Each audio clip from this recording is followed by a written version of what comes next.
Oi, pessoal, olha só o livro que eu tenho aqui em casa, olha. O Cortiço, do Aloysio Azevedo. Esse livro aqui é um dos mais conhecidos da literatura brasileira, né? Principalmente porque ele é muito, vamos dizer, ele é muito sugerido nas escolas, né? Aos alunos. É um clássico da literatura, né? Essa versão aqui é de bolsa, olha o tamanhozinho. Na verdade, esse livro aqui é minha mãe que conseguiu este livro para mim, né? Versão de bolsa, olha que bonitinho. LIPM Pocket, do Aloysio Azevedo. Capa normal, né? Não é capa dura, capa normal. Vou ler o que está escrito aqui atrás do livro para vocês, tá? O Cortiço de Aloysio Azevedo. Aloysio Tancredo Belo Gonçalves de Azevedo nasceu em São Luís, no Maranhão, em 1857 e morreu em Buenos Aires, na Argentina, em 1913. Morreu um ano, então, depois do nascimento do Jorge Amado, né?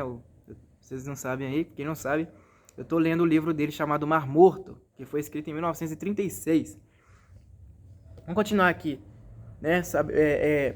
Lendo aqui a biografia do Aloysio. Aloysio foi escritor, jornalista, crítico, dramaturgo, diplomata e membro fundador da Academia Brasileira de Letras. Seus principais romances são O Mulato, de 1881, Casa de Pensão, 1884 e O Cortiço, este que está aqui em minhas mãos, né, de 1890. Publicado em 1890, O Cortiço é a síntese do naturalismo brasileiro, sua melhor e mais acabada expressão. Constituindo-se um dos melhores retratos do Brasil do fim do Segundo Império, a obra recria a realidade dos agrupamentos humanos sujeitos à influência da raça, do meio e do momento histórico.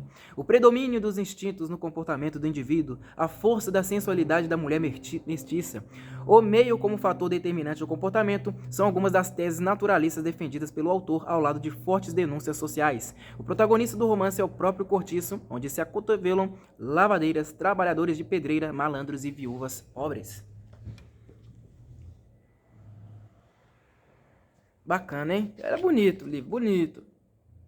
Caramba, olha aqui, gente. Tem vários livros da coleção LIPM Pocket. Olha aqui.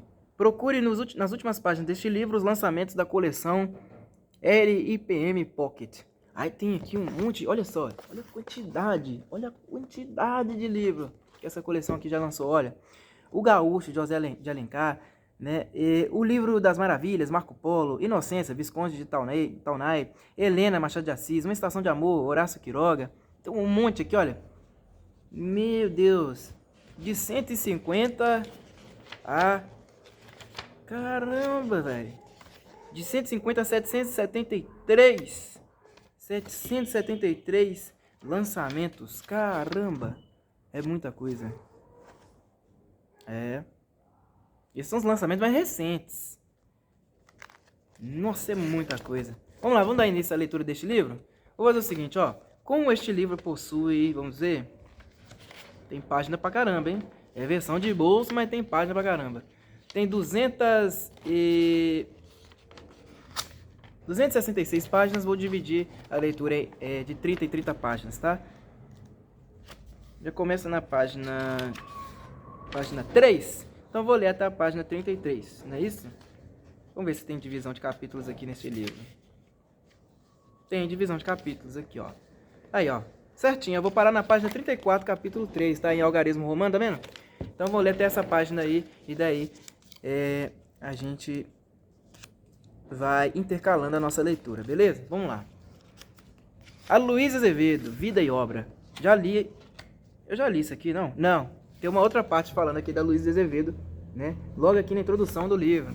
Aloysio Azevedo, Vida e Obra. Aloysio Azevedo nasceu em São Luís, no Maranhão, em 1857. Contrariando a vontade paterna, que era vê-lo como comerciante, viaja aos 17 anos para o Rio de Janeiro e começa a estudar pintura na Academia Imperial de Belas Artes. Logo passa a colaborar com caricaturas e poesias em jornais e revistas. Com a morte do pai em 1878, é obrigado a retornar a São Luís, onde em 1880 lançou o romance Uma Lágrima de Mulher, exageradamente sentimental em estilo romântico. Fortemente influenciado pelas leituras de Eça de Queiroz e de Émile Zola, que lhe apontam um novo caminho, publica em 1881 O Mulato, obra que inaugura o naturalismo na literatura brasileira.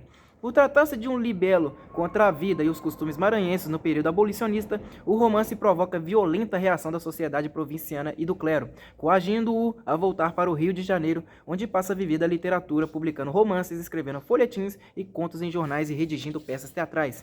Em 1895, ao ingressar na carreira diplomática, abandona a literatura. Esteve a serviço do Brasil na Espanha, no Japão, no Uruguai, na Inglaterra, na Itália, no Paraguai e na Argentina, onde morreu em 1913. Na carreira literária de Aloysio Azevedo, podemos distinguir duas posições estéticas simultâneas. De um lado, os romances românticos, que o próprio autor chamava de comerciais, destinados a alimentar os jornais e agradar a um público acostumado aos sentimentalismos e às extravagâncias da moda. De outro, os romances artísticos, em que o autor adere ao espírito naturalista, produzindo verdadeiras obras-primas. À linha folhetinesca pertencem Memórias de um Condenado, Girândola dos Amores, Filomena Borges, entre outros. À linha artística pertence os romances maiores de Aloysio, O Mulato, Casa de Pensão e O Cortiço. Escreveu também O Coruja, O Homem e O Livro de uma Sogra. Há nas principais obras do autor uma preocupação constante com a denúncia de situações sociais desumanas e injustas, que o tornam, acima de tudo, um romancista social. O Cortiço. Publicado em 1890, o Cortiço é a síntese do naturalismo brasileiro, sua melhor e mais acabada expressão. Constituindo-se em um dos melhores retratos do Brasil do fim do Segundo Império, a obra recria a realidade dos agrupamentos humanos sujeitos à influência da raça e do meio e do momento histórico. O predomínio dos instintos no comportamento do indivíduo, a força da sexualidade da mulher mestiça, o meio como fator determinante do comportamento são algumas das teses naturalistas defendidas pelo autor ao lado de fortes denúncias sociais. Eu já li isso daqui, né? Mas vamos ler de novo. O protagonista do romance é o próprio Cortiço, onde se acotovelam lavadeiras, trabalhadores de pedreira, malandros e viúvas pobres. Nesse aglomerado humano, o autor vai nos desvendando os dramas, os vícios e as paixões de seus habitantes, cujas condições de vida se aproximam dos animais. Em vez de personagens fortemente individualistas e complexos, deparamos-nos com uma série de coadjuvantes relacionados uns com os outros, mas principalmente com o ambiente. O avarento e inescrupuloso João Romão, a machona Leandra, a sensual mulata Rita Baiana, a frágil Pombinha que se torna meretriz. Por tudo isso, podemos entender o porquê de O Cortiço figurar entre as obras-primas da literatura brasileira. Então vamos lá. Exponho-me ao risco de falar, Cícero. A verdade, toda a verdade, nada mais que a verdade. Direito criminal. Estava uma cigarra pousada numa figueira, quando Francisco estendeu-lhe a mão e chamou-a. Prontamente ela obedeceu e veio para sua mãe. Ele então disse à cigarra: Canta, minha irmã, e louva nosso Senhor. O bichinho cantou em seguida e só foi embora depois de ser liberado. Jacques de Voragine, Vida dos Santos. Capítulo 1. João Romão foi, dos 13 aos 25 anos, empregado de um vendeiro que enriqueceu entre as quatro paredes de uma suja e obscura taverna nos refolhos do bairro de Botafogo. E tanto economizou do pouco que ganhara nessa dúzia de anos que, ao retirar-se o patrão para a terra, lhe deixou em pagamento de ordenados vencidos nem só a venda com que estava dentro, como ainda 1,500 em dinheiro. Proprietário e estabelecido por sua conta, o rapaz atirou-se à labutação ainda com mais ardor, possuindo-se de tal delírio de enriquecer que afrontava resignado as mais duras privações. Dormia sobre o balcão da própria venda, em cima de uma esteira, fazendo o travesseiro de um saco de estopa cheio de palha. A comida arranjava-lhe, mediante R$ 400 por dia, uma quitandeira, sua vizinha, a Bertoleza, crioula trintona, escrava de um velho cego residente em Juiz de Fora e amigada com um português que tinha uma carroça de mão e fazia fretes na cidade. Bertoleza também trabalhava forte. A sua quitanda era a mais bem afreguesada do bairro. De manhã vendia angu e à noite peixe frito e iscas de fígado. Pagava de jornal a seu dono R$ 20.000 por mês e, apesar disso, tinha de parte quase que o necessário para a alforria. Um dia, porém, o seu homem, depois de correr meia légua, puxando uma carga superior às suas forças, caiu morto na rua, ao lado da carroça, estrompado como uma besta. João Romão mostrou grande interesse por esta desgraça, fez-se até participante direto dos sofrimentos da vizinhança e com tamanho empenho a lamentou que a boa mulher o escolheu para confidente de suas desventuras. Abriu-se com ele e contou-lhe a sua vida de amofinações e dificuldades. Seu senhor comia-lhe a pele do corpo, não era brinquedo para uma pobre mulher ter de escapar dali para ali todos os meses 20.000 réis em dinheiro. E segredou-lhe então o que já tinha junto para sua liberdade, acabou pedindo ao vendeiro que lhe guardasse as economias, porque já de certa vez foram roubadas por gatunos que lhe entraram na quitanda pelos fundos. Daí em diante, João Romão tornou-se o caixa, o procurador e o conselheiro da crioula. No fim de pouco tempo, era ele quem tomava conta de tudo o que ela produzia, e era também quem punha e dispunha dos seus pecúlios, e quem se encarregava de remeter ao senhor os 20.000 réis mensais. Abriu-lhe logo uma conta corrente e a quitandeira, quando precisava de dinheiro para qualquer coisa, dava um pulo até a venda e recebia-o das mãos do vendeiro de seu João, como ela dizia. Seu João debitava-se metodicamente essas pequenas quantias em um caderninho, em cuja capa de papel pardo lia-se mal escrito em letras cortadas de jornal, ativo e passivo de Bertoleza. E por tal forma foi o taverneiro ganhando confiança do espírito da mulher, que esta afinal nada mais resolvia só por si e aceitava dele cegamente todo e qualquer arbítrio. Por último, se alguém precisava tratar com ela qualquer negócio, nem mais se dava ao trabalho de procurá-la, ia logo direita a João Romano. Quando deram fé, estavam amigados. Ele propôs-lhe morarem juntos, e ela concordou de braços abertos, feliz em meter-se de novo com o português, porque, como toda cafusa, Bertoleza não queria sujeitar-se a negros e procurava instintivamente um homem numa raça superior à sua. João Romão comprou então, com as economias da amiga, alguns palmos de terreno ao lado esquerdo da venda, e levantou uma casinha de 2 portas, dividida ao meio paralelamente à rua, sendo a parte da frente destinada à quitanda e a do fundo para um dormitório que se arranjou com os cacarecos de Bertoleza. Havia, além da cama, uma cômoda de jacarandá, muito velha, com maçanetas de metal amarelo já marcadas, um oratório cheio de santos e forrado de papel de cor, um baú grande de couro cru tacheado, 2 banquinhos de pau feitos de uma só peça, e um formidável cabide de pregar na parede, com a sua competente coberta de retalhos de chita. O vendeiro nunca tivera tanta mobília. Agora, disse ele à crioula, as coisas vão correr melhor para você. Você vai ficar forra, eu entro com o que falta. Nesses dias ele saiu muito à rua e uma semana depois apareceu com uma folha de papel toda escrita que leu em voz alta à companheira. Você agora não tem mais senhor, declarou em seguida a leitura que ela ouviu entre lágrimas agradecidas. Agora está livre.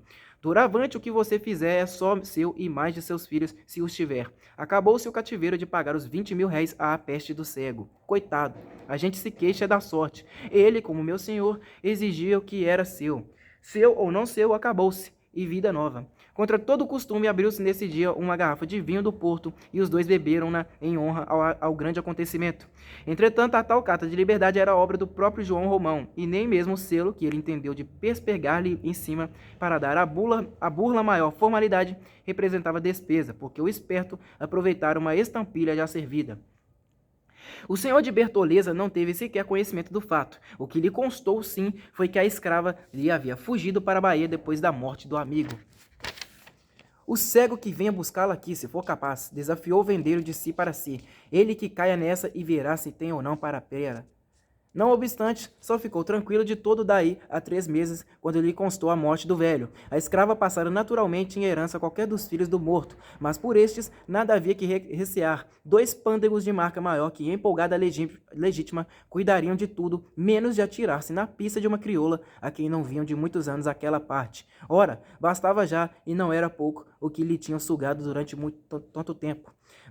Bertoleza representava agora ao lado de João Romão o papel tríplice de caixeiro, de criada e de amante. Mourejava a valer, mas de cara alegre. Às 4 da madrugada estava já na faina de todos os dias, aviando o café para os fregueses e depois preparando o almoço para os trabalhadores de uma pedreira que havia para além de um grande capinzal aos fundos da venda. Varria a casa, cozinhava, vendia ao balcão da taverna quando o amigo andava ocupado lá por fora. Fazia sua quitanda durante o dia no intervalo de outros serviços e à noite passava-se para a porta da venda e defronte de um fogareiro de barro, fritava fígado e frigia sardinhas, que Romão ia pela manhã em mangas de camisa, de tamancos e sem meias, comprar à praia do peixe. E o demônio da mulher ainda encontrava tempo para lavar e consertar, além da sua, a roupa do seu homem, que esta, vale a verdade, não era tanto e nunca passava em todo o mês de alguns pares de calças de zuarte e outras tantas camisas de riscado. João Romão não saía nunca a passeio nem ia à missa, aos domingos. Tudo que rendia a sua venda e mais a quitanda seguia direitinho para a Caixa Econômica e daí então para o banco. Tanto assim que um ano depois da aquisição da crioula, indo em asta pública algumas braças de terra situadas ao fundo da taverna, arrematou-as logo e tratou sem perda de tempo de construir 3 casinhas de porta e janela, Que milagres de esperteza e de economia não realizou ele nessa construção. Servia de pedreiro, amassava e carregava barro, quebrava pedra que o velhaco, fora d'horas, junto com a amiga, furtavam a pedreira do fundo, da mesma forma que subtraiu o material das casas em obra que haviam ali por perto.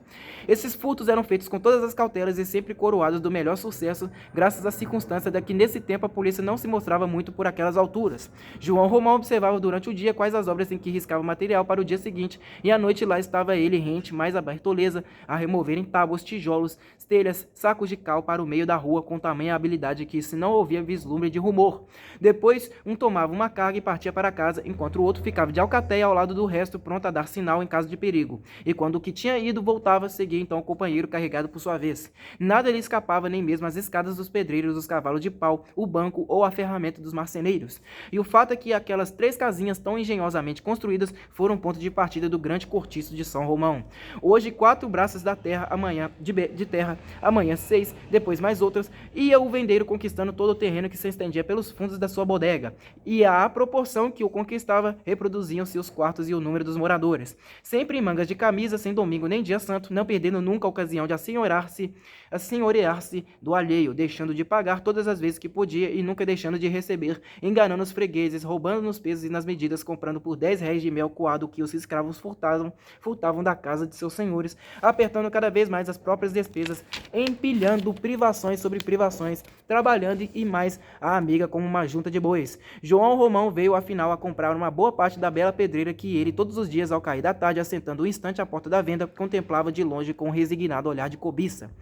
Pôs lá 6 homens a quebrarem pedra e outros 6 a fazerem lajedos e paralelepípedos, e então principiou a ganhar engrosso, tão engrosso que dentro de 1 ano e meio arrematava já todo o espaço compreendido entre as suas casinhas e a pedreira, isto é, umas 80 braças de fundo sobre 20 de frente, em plano enxuto e magnífico para construir.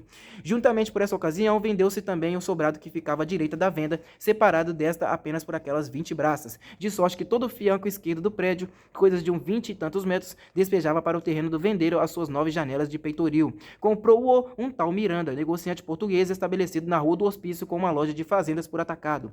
Corrida uma limpeza geral no casarão, mudar-se-ia ele para lá com a família, pois que a mulher de Dona Estela, senhora pretensiosa e com fumaças de nobreza, já não podia suportar a residência no centro da cidade, como também a sua menina, a Zulmirinha, crescia muito pálida e precisava de largueza para enrijar e tomar corpo. Isso foi o que disse o Miranda aos colegas, porém a verdadeira causa da mudança estava na necessidade que ele reconhecia urgente de afastar Dona Estela do alcance dos seus caixeiros. Dona Estela era uma mulherzinha levada da breca. Achava-se casada havia 3 anos e durante esse tempo dera ao marido toda sorte de desgostos. Ainda antes de terminar o 2º ano de matrimônio, o Miranda pilhou-a em flagrante delito de adultério. Ficou furioso e seu primeiro impulso foi mandá-la para o diabo junto com o cúmplice. Mas a sua casa comercial garantia-se com o dote que ela trouxera, uns 80 contas em prédios e ações da dívida pública de que se utilizava o desgraçado tanto quanto lhe permitia o regime dotal. Além de que um rompimento brusco seria obra para escândalo e, segundo a sua opinião, qualquer escândalo doméstico ficava muito mal ao negociante de certa ordem. Prezava acima de tudo a sua posição social e tremia só com a ideia de ver-se novamente pobre, sem recursos e sem coragem para recomeçar a vida depois de se haver habituado a umas tantas regalias e afeito à hombridade de um português rico que já não tem pátria na Europa. Acovardado defronte desses raciocínios, contentou-se com uma simples separação de leitos e os dois passaram a dormir em quartos separados. Não comiam juntos e mal trocavam entre si uma ou outra palavra constrangida quando qualquer inesperado acaso os reunia a contragosto. Odiavam-se. Cada qual sentia pelo outro um profundo desprezo que pouco a pouco se foi transformando em repugnância completa. O nascimento de Zulmira veio agravar ainda mais a situação. A pobre criança, em vez de servir de ela aos dois infelizes, foi antes um novo isolador que se estabeleceu entre eles. Estela amava-a menos do que lhe pediu o instinto materno por supô-la filha do marido, e este a detestava porque tinha a convicção de não ser seu pai. Uma bela noite, porém, o Miranda, que era um homem de sangue esperto e orçava pelos seus 35 anos, sentiu-se em insuportável estado de lubricidade. Era tarde já, e não havia em casa alguma criada que lhe pudesse valer. Lembrou-se da mulher, mas repeliu logo esta ideia com escrupulosa repugnância. Continuava a odiá-la. Entretanto, este mesmo fato de obrigação em que ele se colocou de não servir-se dela, a responsabilidade de desprezá-la, como que ainda mais lhe assanhava o desejo da carne, fazendo da esposa infiel um fruto proibido. Afinal, coisa singular, posto que moralmente em nada diminuísse a sua repugnância pela perjura, foi ter ao quarto dela. A mulher dormia a sono solto. Miranda entrou pé em pé e aproximou-se da cama. Devia voltar, pensou. Não lhe ficava bem aquilo, mas o sangue latejava ali, reclamando-a. Ainda hesitou um instante imóvel a contemplá-la no seu desejo. Estela, como se o olhar do marido lhe apalpasse o corpo, torceu-se sob o quadril da esquerda, repuxando com as coxas o lençol para frente e patenteando uma nesga de nudez estofada e branca. O Miranda não pôde resistir, atirou-se contra ela, que num pequeno sobressalto, mais de surpresa que de revolta, desviou-se, tornando logo e enfrentando com o marido, e deixou-se empolgar pelos rins, de olhos fechados, fingindo que continuava a dormir, sem a menor consciência de tudo aquilo. Ah, ela contava como certo que o esposo, desde que não teve coragem de separar-se de casa, havia mais cedo ou mais tarde de procurá-la de novo. Conhecia-lhe o temperamento, forte para desejar e fraco para resistir ao desejo. Consumado o delito, o honrado negociante sentiu-se tolhido de vergonha e arrependimento. Não teve ânimo de dar palavra e retirou-se tristonho e murcho para seu quarto de desquitado. Oh, como lhe doía agora o que acabara de praticar na cegueira da sua sensualidade. Que cabeçada, dizia ele agitado. Que formidável cabeçada. No dia seguinte, os dois viram-se e evitaram-se em silêncio, como se nada de extraordinário houvera entre eles acontecido na véspera. Disse-ia até que depois daquela ocorrência, o Miranda sentia crescer o seu ódio contra a esposa. E à noite desse mesmo dia, quando se achou sozinho na sua cama estreita, jurou 1000 vezes aos seus brios nunca mais praticar semelhante loucura. Mas daí a um mês, o pobre homem, acometido de um novo acesso de luxúria, voltou ao quarto da mulher. Estela recebeu desta vez como da primeira, fingindo que não acordava. Na ocasião, porém, em que ele se apoderava dela febrilmente, a leviana, sem se poder conter, soltou-lhe em cheio contra o rosto uma gargalhada que a custo sopeava. O pobre diabo desnorteou, deveras escandalizado, soerguendo-se brusco no estremunhamento de sonâmbulo acordado com violência. A mulher percebeu a situação e não lhe deu tempo para fugir. Passou-lhe rápido as pernas por cima e, grudando-se-lhe ao corpo, cegou-o com uma metralhada de beijos. Não se falaram. Miranda nunca a tivera, nem nunca a vira assim tão violenta no prazer. Estranhou-a. Afigurou-se-lhe estar nos braços de uma amante apaixonada. Descobriu nela o capitoso encanto com que nos embebedam as cortesãs amestradas na ciência do gozo venéreo. Descobriu-lhe no cheiro da pele e no cheiro dos cabelos perfumes que nunca lhe sentira. Notou-lhe outro hálito, outro som nos gemidos e nos suspiros, e gozou-a loucamente com delírio, com verdadeira satisfação de animal no cio. E ela também gozou, estimulada por aquela circunstância picante do ressentimento que os desunia.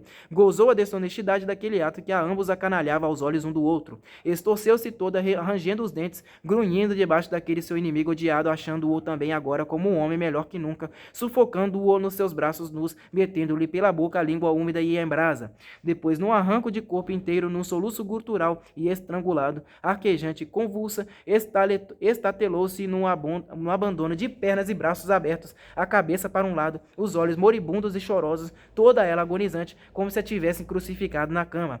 A partir dessa noite, da qual só pela manhã o Miranda se retirou do quarto da mulher, estabeleceu-se entre eles o hábito de uma felicidade sexual tão completa como ainda não tinha desfrutado, posto que no íntimo de cada um persistisse contra o outro a mesma repugnância moral em nada enfraquecida.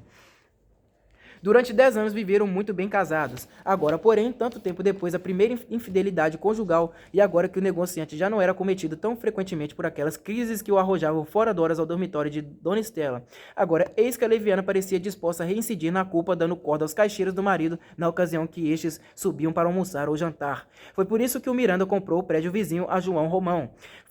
A casa era boa. Seu único defeito estava na escassez do quintal, mas para isso havia remédio. Com muito pouco comprava-se umas 10 braças daquele terreno de fundo, que ia até a pedreira, e mais uns 10 ou 15 palmos de lado em que ficava a venda. Miranda foi logo entender-se com Romão e propôs-lhe negócio. O taverneiro recusou formalmente. Miranda insistiu.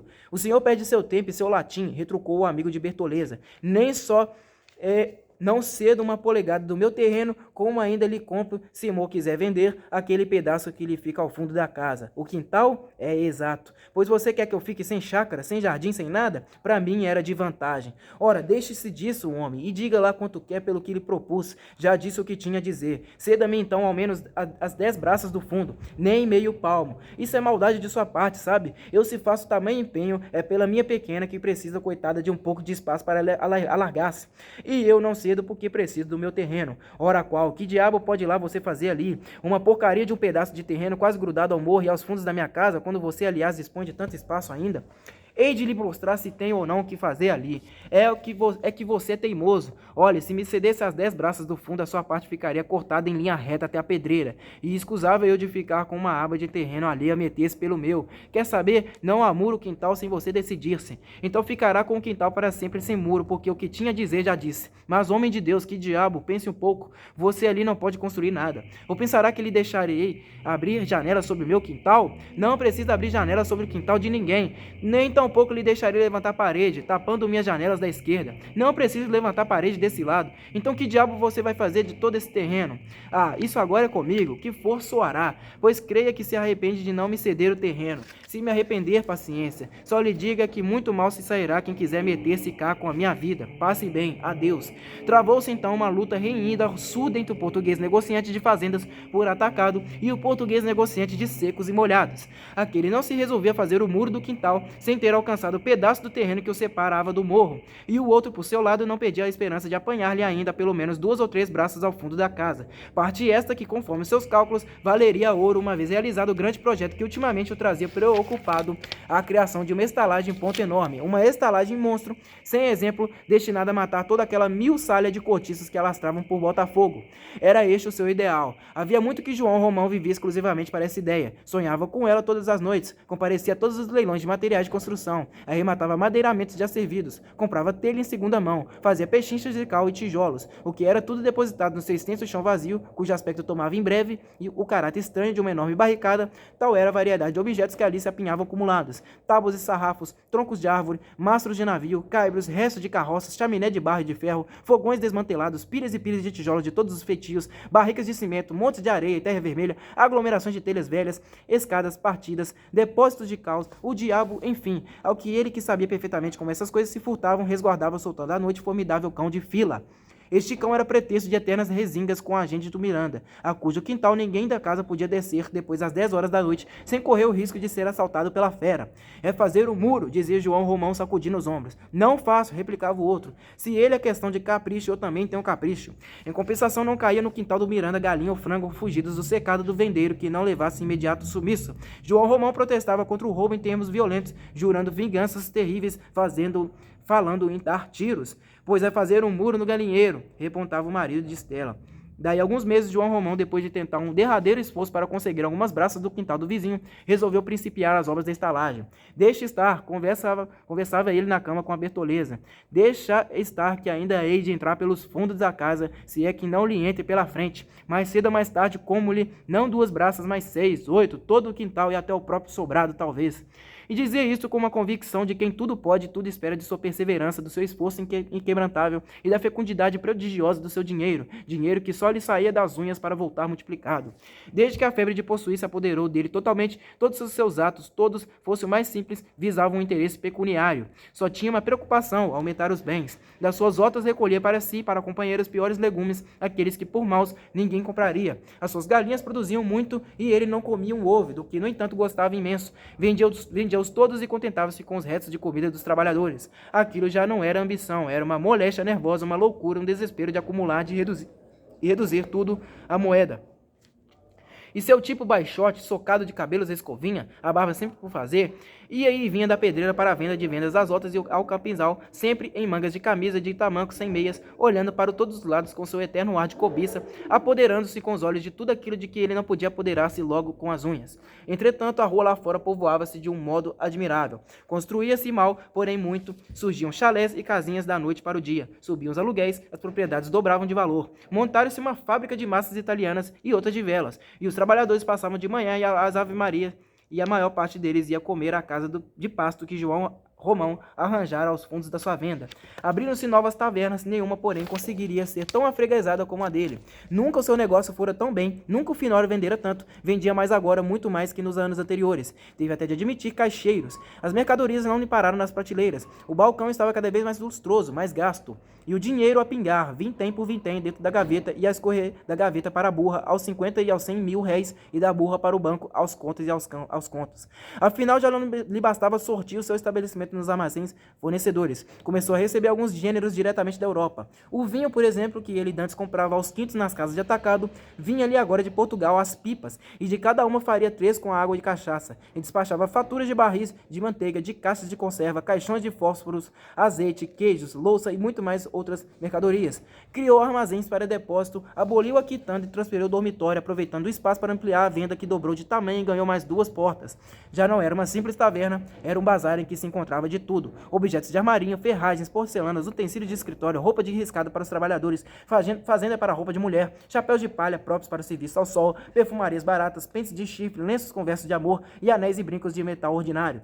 E toda a gentalha daquela redondezas ia cair lá, ou então ali ao lado, na casa de pasto, onde os operários das fábricas e os trabalhadores da pedreira se reuniam depois do serviço e ficavam bebendo e conversando até as 10 horas da noite, entre o espesso fumo dos cachimbos do peixe frito em azeite e dos lampiões de querosene.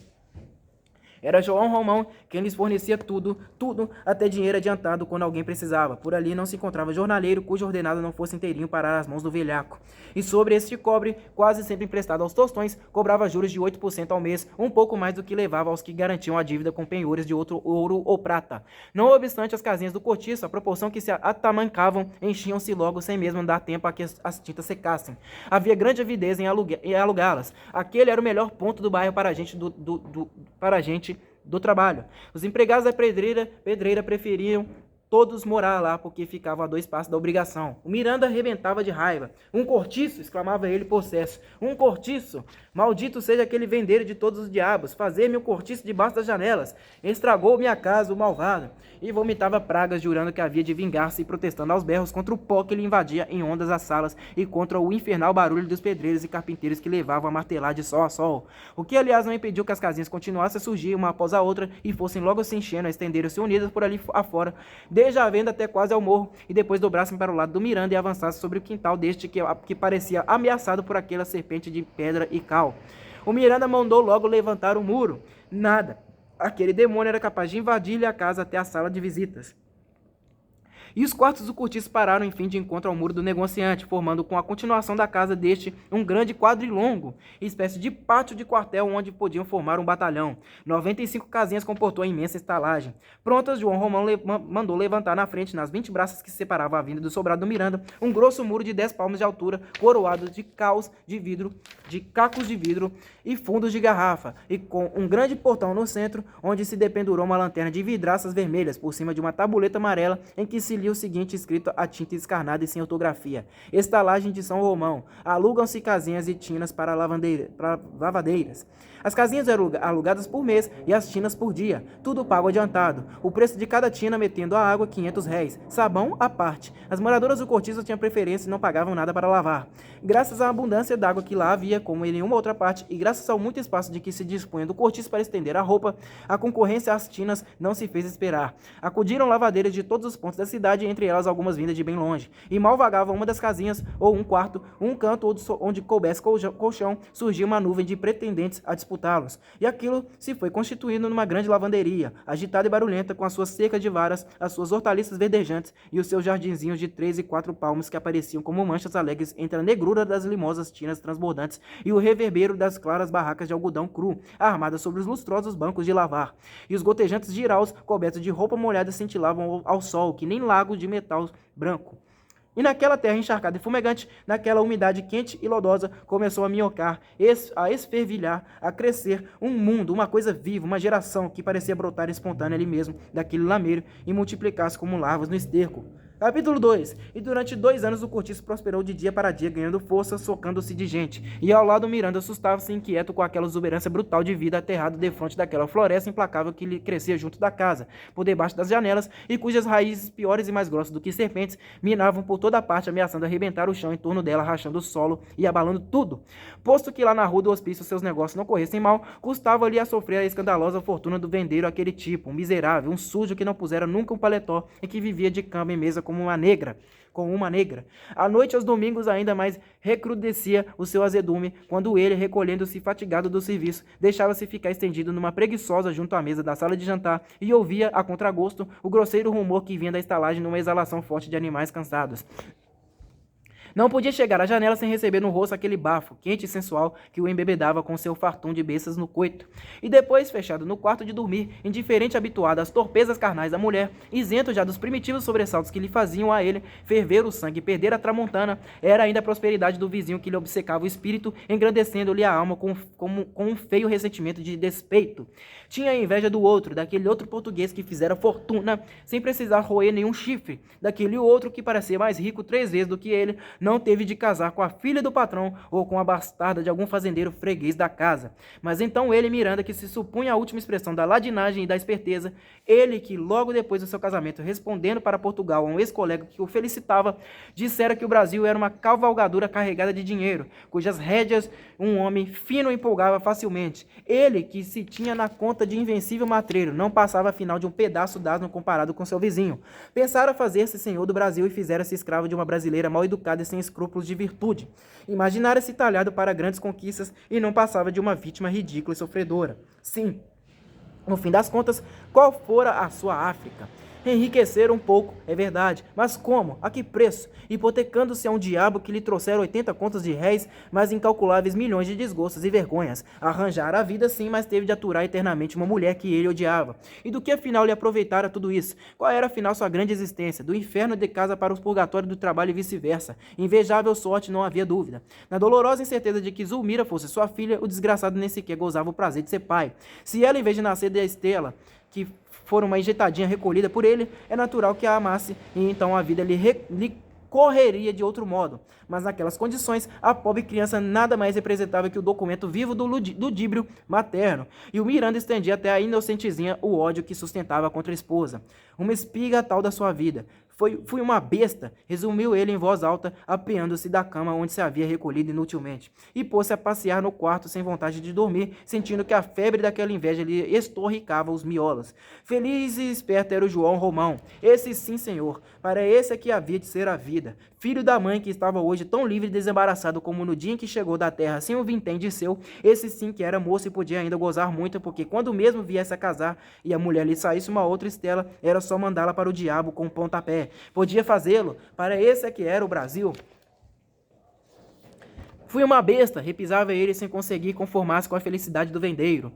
Uma grandíssima besta, no fim de contas, que diabo possuo eu? Uma casa de negócio da qual não posso separar-me sem comprometer o que lá está enterrado. Um capital metido numa rede de transações que não se liquidam nunca, e cada vez mais se complicam e mais me grudam ao estupor desta terra onde deixarei a casca. Que tenho de meu se a alma do meu crédito é o dote que me trouxe aquela sem vergonha e que ela me prende como a peste da casa comercial a esta costa da África.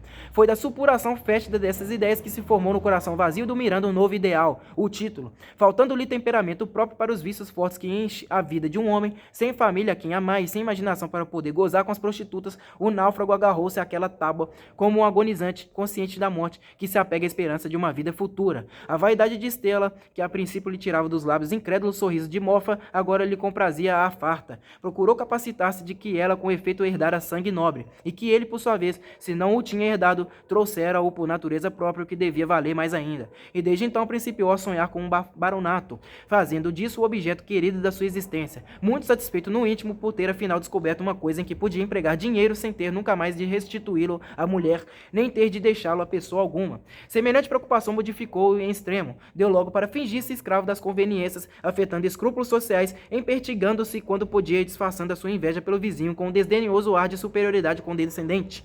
Ao passar-lhe todos os dias pela venda, cumprimentavam com proteção, sorrindo sem rir e fechando logo a cara em seguida muito sério. Dados os primeiros passos para a compra do título, abriu a casa e deu festas. A mulher, posto que lhe apontassem já os cabelos brancos, rejubilou com isso. Zulmira tinha então 12 para 13 anos e era o tipo acabado da Fluminense. Pálida, magrinha, com pequeninas manchas roxas nas mucosas do nariz, das pálpebras e dos lábios, faces levemente pitalgadas de sarda. Respirava o tom úmido das flores noturnas, uma brancura fria de magnólia, cabelos castanho claros, mãos quase transparentes, unhas moles e curtas como as da mãe, dentes pouco mais claros do que a cútila cútis do rosto, pés pequenos, quadril estreito, mas os olhos grandes, negros, vivos e maliciosos. Por essa época, justamente chegava de Minas, recomendado ao pai dela, o filho de um fazendeiro importantíssimo que dava belos lucros à casa comercial de Miranda e que era talvez o melhor freguês que este possuía no interior. O rapaz chamava-se Henrique, tinha 15 anos e vinha terminar na corte alguns preparatórios que lhe faltavam para entrar na academia de medicina. Miranda hospedou-o no seu sobrado da rua do hospício, mas o estudante queixou-se no fim de alguns dias de que aí ficava mal acomodado, e o negociante, a quem não convinha desagradar-lhe, carregou com ele para sua residência particular de Botafogo. Henrique era bonitinho, cheio de acanhamentos, com umas delicadezas de menina. Parecia muito cuidadoso dos seus estudos e tão pouco extravagante e gastador, que não despendia um vintém fora das necessidades de primeira urgência. De resto, a não ser de manhã para as aulas, que ia sempre com Miranda, não arredava o pé de casa senão em companhia da família deste. Dona Estela, ao cabo de pouco tempo, mostrou por ele estima quase maternal e encarregou-se de tomar conta de sua mesada posta pelo negociante, visto que o Henriquinho tinha ordem franca do pai. Nunca pedia dinheiro. Quando precisava de qualquer coisa, reclamava de Dona Estela, que por sua vez encarregava ao marido de comprá-la, sendo o objeto lançado na conta do fazendeiro, com uma comissão de usurário. Sua hospedagem custava 250 mil réis por mês, do que ele todavia não tinha conhecimento nem queria ter. Nada lhe faltava e os criados da casa o respeitavam como um filho do próprio senhor. À noite, às vezes, quando o tempo estava bom, Dona Estela saía com ele, a filha e um moleque, o Valentim, a darem uma volta até a praia, e, entendo o convite para qualquer festa em casa das amigas, levava-o em sua companhia. A criadagem da família do Miranda compunha-se de Isaura, mulata ainda moça, moleirona e tola, que gastava todo o vintenzinho que pilhava em comprar capilé na venda de João Romão. Uma negrinha virgem chamada Leonor, muito ligeira e viva, lisa e seca como um moleque, conhecendo de orelha sem lhe faltar um termo, a vasta tecnologia da obscenidade e dizendo sempre que os caixeiros ou os fregueses da taberna só para mexer com ela lhe davam atracações. Olha que eu me queixo ao juiz de Orfe. E finalmente o tal Valentim, filho de escrava que foi de Dona Estela e a quem esta havia alforriado. A mulher do Miranda tinha por este moleque uma afeição sem limites, dava-lhe toda a liberdade, dinheiro, presentes, levava-o consigo a passeio, trazia-o bem vestido e muitas vezes chegou a fazer ciúmes à filha, de tão solícita que se mostrava com ele. Pois se a caprichosa senhora ralhava com Zulmira por causa do negrinho, pois se quando se queixavam os dois, um contra o outro, ela nunca dava razão à filha, pois se o que havia de melhor na casa era para Valentim, pois se quando foi este atacado de bexigas e o Miranda, apesar das súplicas e dos protestos da esposa, mandou-o para um hospital, Dona Estela chorava todos os dias e durante a ausência dele não tocou o piano, nem cantou, nem mostrou os dentes a ninguém. E o pobre Miranda, se não queria sofrer impertinências da mulher e ouvir sensaborias defronte dos criados, tinha de dar ao moleque toda a consideração e fazer-lhe humildemente todas as vontades. Havia ainda sob as telhas do negociante um outro hóspede além do Henrique, o velho Botelho. Este, porém, na qualidade de parasita, era um pobre diabo caminhando para os 70 anos. Antipático, cabelo branco, curto e duro como escova, barba e bigode do mesmo teor, muito macilento, com os óculos redondos que lhe aumentavam o tamanho da pupila e davam-lhe a cara de uma expressão de abutre, perfeitamente de acordo com seu nariz adunco e com a sua boca sem lábios. Viam-se-lhe ainda todos os dentes, mas tão gastos que pareciam limados até o meio.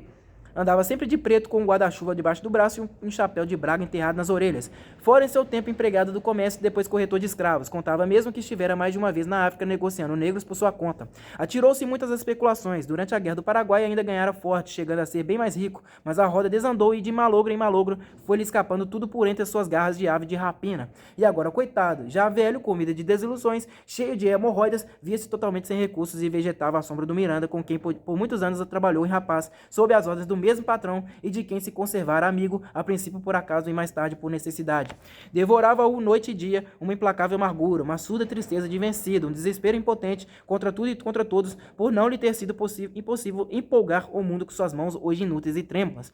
E como seu atual estado de miséria não lhe permitia abrir contra ninguém o bico, desabafava vituperando as ideias da época. Assim eram às vezes muito quentes as sobremesas do Miranda, quando, entre outros assuntos palpitantes, vinha à discussão o movimento abolicionista que principava formar-se em torno da lei Rio Branco. Então o Botelho ficava possesso e vomitava frases terríveis para a direita e para a esquerda, como quem dispara tiros sem fazer alvo, e vociferava imprecações, aproveitando aquela válvula para desafogar o velho ódio acumulado dentro dele. Bandidos, berrava apoplético, cáfila de salteadores, e o seu rancor irradiava-lhe dos olhos em setas envenenadas, procurando cravar-se em todas as brancuras e em todas as claridades. A virtude, a beleza, o talento, a mocidade, a força, a saúde, principalmente a fortuna, eis o que ele não perdoava a ninguém, amaldiçoando todo aquele que conseguiu o que ele não obtivera, que gozava o que ele não desfrutara, que sabia o que ele não aprendera, e para individualizar o objeto do seu ódio, voltava-se contra o Brasil, esta terra que, na sua opinião, só tinha uma serventia, enriquecer os portugueses e que, no entanto, deixara ele na penúria. Seus dias eram consumidos no seguinte modo: acordava às 8 da manhã, lavava-se mesmo no quarto com uma toalha molhada em espírito de vinho, depois ia ler os jornais para a sala de jantar, à espera do almoço. Almoçava e saía, tomava o bonde e ia direitinho para uma charutaria da Rua do Ouvidor, onde costumava ficar sentado até as horas do jantar, entretida a dizer mal das pessoas que passavam lá fora defronte dele. Tinha a pretensão de conhecer todo o Rio de Janeiro e os podres de cada um em particular. Às vezes, poucas, Dona Estela encarregava-o de fazer pequenas compras de armarinho, o que o Botelho desempenhava melhor que ninguém. Mas a sua grande paixão, seu fraco, era a farda. Adorava tudo que dissesse respeito ao militarismo, posto que tivera sempre invencível medo das armas de qualquer espécie, mormente aço de fogo.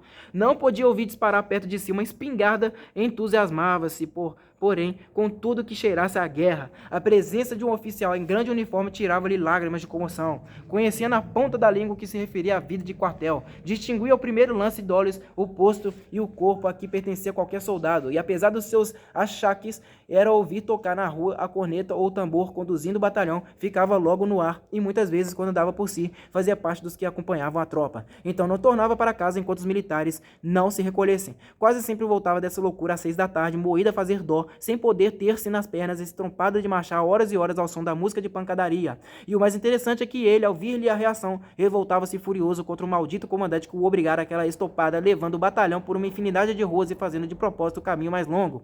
Só parece, lamentava-se ele, que a intenção daquele malvado era dar-me cabo da pele. Ora, vejam, 3 horas de marcha e marcha por uma soalheira de todos os diabos. Uma das birras mais cômicas do Botelho era o seu ódio pelo Valentim. O moleque causava-lhe febre com as suas petulâncias de mimalho e velhaco, percebendo quanto elas o irritavam, ainda mais abusava, seguro na proteção de Dona Estela. O parasita de muito teria estrangulado se não for a necessidade de agradar à dona da casa.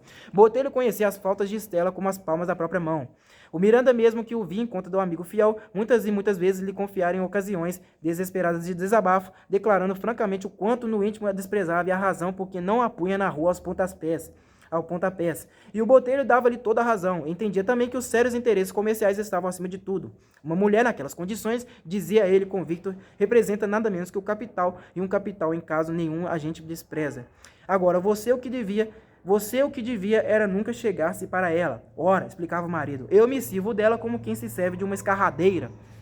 O parasita, feliz por ver quanto o amigo aviltava a mulher, concordava em tudo plenamente, dando-lhe um carinhoso abraço de admiração. Mas, por outro lado, quando ouvia Estela falar do marido, com infinito desdém, até com asco, ainda mais resplandecia de contente. Você quer saber? Afirmava ela. Eu bem percebo quanto aquele traste do senhor, meu marido, me detesta, mas isso tanto se me dá como a primeira camisa que vesti. Desgraçadamente, para nós, mulheres da sociedade, não podemos viver sem um esposo. Quando somos casadas, de forma que tenho que aturar o que me caiu em sorte, quer goste dele, quer não goste. Juro-lhe, porém, que se consinto que o Miranda se chega às vezes para mim, é porque entendo que paga mais a pena ceder do que puxar discussão com uma besta daquela ordem. O Botelho, com a sua encanecida experiência do mundo, nunca transmitia a nenhum dos dois o que cada qual lhe dizia contra o outro. Tanto assim que, em certa ocasião, recolhendo-se à casa incomodado, em hora que não era do seu costume, ouviu ao passar pelo quintal sussurros de vozes abafadas que pareciam vir de um canto afogado de verdura, onde em geral não ia ninguém. Encaminhou-se para lá em bicos de pés e, sem ser percebido, descobriu Estela entalada entre o muro e o Henrique. Deixou-se ficar espiando, sem turgir nem murgir, e só quando os dois se separaram foi que ele se mostrou. A senhora soltou um pequeno grito e o rapaz de vermelho que estava fez-se cor de cera, mas Botelho procurou tranquilizá-los, dizendo em voz amiga e misteriosa: isso é uma imprudência que vocês estão fazendo. Estas coisas não é deste modo que se arranjam. Assim como fui eu, podia ser outra pessoa, pois numa casa em que há tantos quartos e lá preciso vir meterem-se neste canto no quintal... Nós não estávamos fazendo nada, disse Estela, recuperando o sangue frio. Estela. Ah, tornou o velho, aparentando sumo respeito. Então, desculpe, pensei que estivessem... E olhe que se assim fosse, para mim seria o mesmo, porque acho isso a coisa mais natural do mundo e entendo que desta vida a gente só leva o que come. Se vir, creia, foi como se nada visse, porque nada tem a cheirar com a vida de cada um. A senhora está moça, está na força dos anos. Seu marido não a satisfaz, é justo que o substitua por outro. Ah, isto é o mundo. E se é torto, não fomos nós que o fizemos torto. Até certa idade todos temos dentro um bichinho carpinteiro que é preciso matar antes que ele nos mate. Não lhes dou as mãos, apenas acho que para outra vez devem ter um pouquinho mais de cuidado e... Está bom, basta, ordenou Estela. Perdão. Eu, se digo isto, é para deixá-los bem tranquilos a meu respeito. Não quero nem por sombra que se persuadam de que... O Henrique atalhou com a voz ainda comovida. Mas acredite, seu botelho, que... O velho interrompeu-o também, por sua vez, passando-lhe a mão no ombro e afastando-o consigo. Não tenha receio, que não comprometerei, menino. E como já estivessem distantes de Estela, segredou-lhe em tom protetor. Não torne a fazer isto assim, que você se estraga. Olhe como lhe tremem as pernas. Dona Estela acompanhou-os à distância, vagarosamente, afetando preocupação em compor um ramalhete cujas flores ia colhendo com muita graça, ora toda vergada sobre as plantas rasteiras, ora pondo-se na pontinha dos pés para alcançar os heliotrópios e os manacás. Henrique seguiu o botelho até ao quarto deste, conversando sem mudar de assunto. Você então não fala nisto, hein? Jura? Perguntou-lhe. O velho tinha já declarado a rir que os pilhara em flagrante e que ficara bom tempo à espreita. Falar o quê, seu tolo? Pois então... Quem pensa você que eu sou? Só abrirei o bico se você me der motivo para isso, mas estou convencido que não dará. Quer saber? Eu até simpatizo muito com você, Henrique. Acho que você é um excelente menino, uma flor. E digo-lhe mais, hei de proteger os seus negócios com Dona Estela. Falando assim, tinha-lhe tomado as mãos e afagava-as. Olhe, continua acariciando-o sempre. Não se meta com donzelas, entende? São o diabo. Por dar cá aquela palha, fica o homem em apuros. Agora, quanto às outras, papo com elas. Não mande nenhuma ao vigário, nem lhe dou a cabeça, porque, no fim de contas, nas circunstâncias de Dona Estela, é até um grande serviço que você lhe faz. Meu rico amiguinho, quando uma mulher já passou dos 30 e pilha... ajeita o rapazito da sua idade, é como se descobrisse ouro e pó, sabe-lhes a gaitas. Fique então sabendo de que não é só a ela que você faz o obséquio, mas também ao marido. Quanto mais escovar-lhe você a mulher, melhor ela ficará de gênio e por conseguinte melhor será para o pobre homem, coitado, que tem já bastante com que se aborrecer lá por baixo com seus negócios e precisa de um pouco de descanso quando volta do serviço e mete-se em casa. Escove-a, que a porá macia que nem veludo. O que é preciso é muito juizinho, percebe? Não faça outra criançada como a de hoje e continue para diante, não só com ela, mas com todas as que lhe caírem debaixo da asa.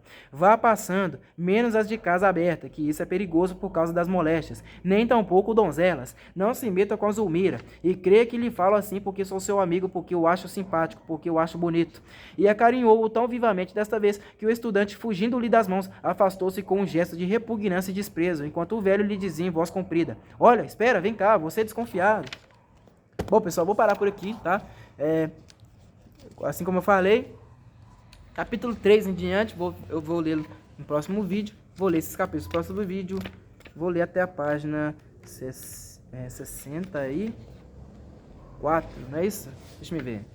64? Bom, vamos ver. Tem que parar num capítulo. Até o capítulo 7 na página 70. Vou ler até a página 70, tá bom? Vou marcar aqui. Eu espero que vocês tenham gostado da leitura deste livro, tá? É um clássico da literatura brasileira. No próximo vídeo eu darei continuidade à leitura do livro, tá bom? Muito obrigado a todos vocês e até a próxima.